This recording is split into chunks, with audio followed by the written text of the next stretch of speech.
తండ్రి కాని, తల్లి కాని, తోడపుట్టిన వాళ్ళు కాని, కొడుకులు కాని, కోడలు కాని, వీళ్ళెవ్వరూ కూడా భర్త చేసినటువంటి భాగంలో లేదా ఇంటి యజమాని పురుషుడు చేసినటువంటి పుణ్యంలోంచి కాని పాపంలోంచి కాని భాగాన్ని పుచ్చుకోరు.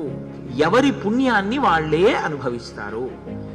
ఇంటి కోడలుంది, మామగారు ఉన్నాడు, మామగారు ఓ పూజ చేశాడు, మామగారి పుణ్యం మామగారిదే, కోడలి పుణ్యం కోడలిదే. మామగారి పుణ్యం కోడలికి వెళ్ళదు. కొడుకున్నాడు, తండ్రి గొప్ప భక్తుడు, తండ్రి పుణ్యం కొడుకు వెళ్ళదు. అన్నదమ్ములు ఉన్నారు, ఈయన చేసిన పుణ్యం అన్నదమ్ములకు వెళ్ళదు. తండ్రి ఉన్నాడు, కొడుకు మహాభక్తుడు, కొడుకు పుణ్యం తండ్రికి వెళ్ళదు. భార్య ఏమీ తెలియదు, కానీ భర్త చేసిన పుణ్యంలో సగభాగం ఆవిడిదే. ఆవిడ ఏమైనా చెయ్యాలా అంటే చెయ్యక్కర్లేదు, ఆవిడ ఆయన భార్య అంతే. కాబట్టి ఆయన చేసిన ప్రతి పుణ్యకార్యంలో సగభాగం ఆవిడ ఖాతాలో వేసేస్తారు తీసుకెళ్ళి.